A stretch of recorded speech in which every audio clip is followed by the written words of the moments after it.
আসসালামু আলাইকুম রহমতুল্লাহি ওবরাকাতু। দেখো কা একটা দোকান, এই দোকানেও ফ্রিজার, এসি সব কিছুই তারা ইলেকট্রিকের মাল জখরে এই কিতা করে ঠিক করুন। আর ওই লাগে আমরা মাদন সাহেব ওই দোকানের মালিক কি তাই নিয়ে একজন বিশিষ্ট ব্যবসায়ী। আর ও দেখো কা দোকান, এগুলো হয়েছে ফ্রিজ, এই এসির এসির মেশিন হল এসি আর কি, এসির মেশিন টিশিন এই সেই সবগুলা এটা তারা ঠিক করুন, মেরামত করুন। কিন্তু সৌদি হলতে এখানে আন্যারি মেরামত করায়, বাঙালি পাকিস্তানি সবাই এখানে আন্যারি মেরামত করায়।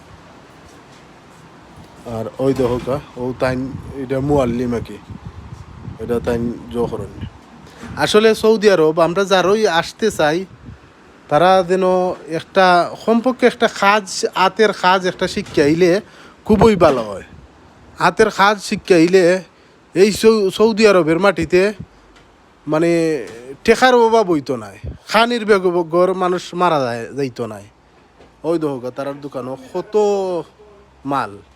আর এটা হচ্ছে গাছসালা, সৌদি আরব এমনি হয় গাছসালা কি, এটা ওয়াশিং মেশিন আর কি। ও আর ফ্রিজারও আছে তারা এখানে, সব কিছুর কাম করুন তারা, তারা খুব সুন্দরভাবে কাম টাম করুন। এসি, ফ্রিজার, এরপরে সবগুলা তারা কাম করেন। ওইগুলা ওই দৌকা কাস্টমার হলতে দিয়া গেছে কাম করে দিবে, তো অর্ধেক করছেন না। তো আর একটা ফ্রিজারের মধ্যে গ্যাস ভরা হইল। যদি আতের কাজ শিক্ষা আইতে চাই নাকি তাহলে সৌদি আরব আউকা। আর যদি আতের কাজ না শিখুন তাহলে আইয়া লাভ নাই। আইয়া আতের কাজ শিখা থাকলে তাহলে এগুলা কাম করতে পারবা।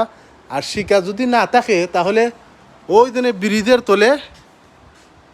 তলে ও তো ঘুমাইতই বাই, খাইতই বাই, থাকতই বাই।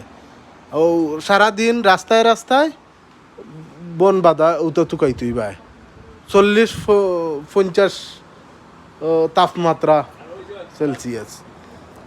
আর সবাই ভালো থাকবা। আমার অনুরোধ, আপনারা যদি হাতের কাম শিখে আসেন তাহলে সৌদি আরব আসেন। ওকে, সবাই ভালো থাকুক। আসসালামু আলাইকুম।